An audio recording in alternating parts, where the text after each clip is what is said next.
શ્રીમદ ભગવદ્ ગીતા અધ્યાય 2 સાંખ્ય યોગ શ્લોક 63 ક્રોધાદ ભવતિ सम्मोह सम्मोहात् स्मृति विभ्रम स्मृति भ्रंशाश बुद्धिनाश बुद्धिनाशात् प्रणश्यसि।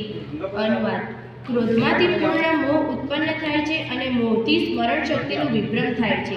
જ્યારે સ્મરણ શક્તિ ભ્રમિત થઈ જાય છે ત્યારે બુદ્ધિ નષ્ટ થાય છે અને બુદ્ધિ નષ્ટ થવાથી મનુષ્ય સંસાર કૂપમાં પુનઃ પતન પામે છે। ભાવાર્થ: શ્રી રૂપ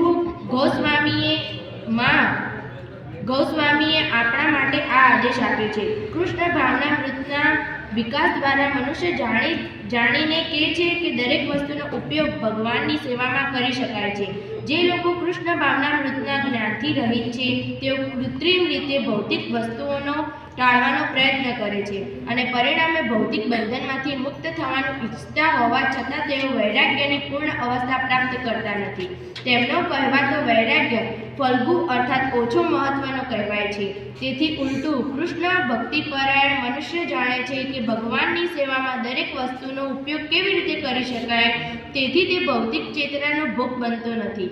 ઉદાહરણ અર્થાત નિર્વિશેષવાદીના મતે ભગવાન અથવા પરમ બ્રહ્મ નિરાકાર હોવાથી સમર્પિત કરેલ નૈવેદ્ય આરોગી શકાતા નથી, તેથી તે સારા ખાદ્ય પદાર્થોથી દૂર રહેવાનો પ્રયત્ન કરે છે।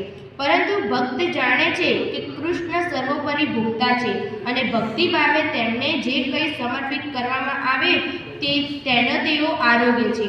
તેથી ભગવાન અને ઉત્તમ પદાર્થો ધરાવ્યા પછી ભક્ત તે પ્રસાદ તરીકે ગ્રહણ કરે છે।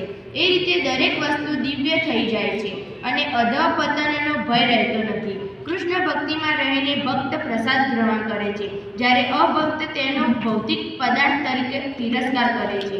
તેથી નિર્વિશેષવાદી તેના કૃત્રિમ ત્યાગને કારણે જીવનનું સુખ ભોગવી શકતો નથી અને આ કારણથી જ મનની થોડીશી ચંચળતા તેને સંસારરૂપી ખાબોચિયામાંથી ફરીથી ખેંચી લે છે।